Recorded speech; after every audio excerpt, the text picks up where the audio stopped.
আপনার ওয়াইফকে প্রত্যেক মাসে হাত খরচের টাকা দিবেন। বইয়ের জন্য খরচ করলে আল্লাহ রিজিকে বরকত দেয়।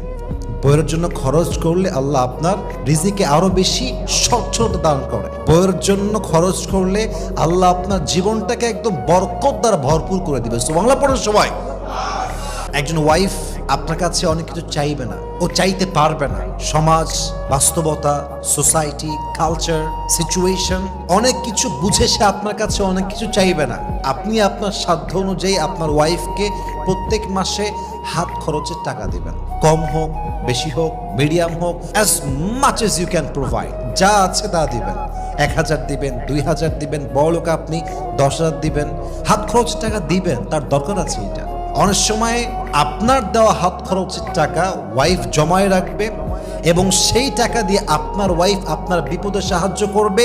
এটা নামই হচ্ছে ওয়াইফ, ঠিক কিনা বলেন?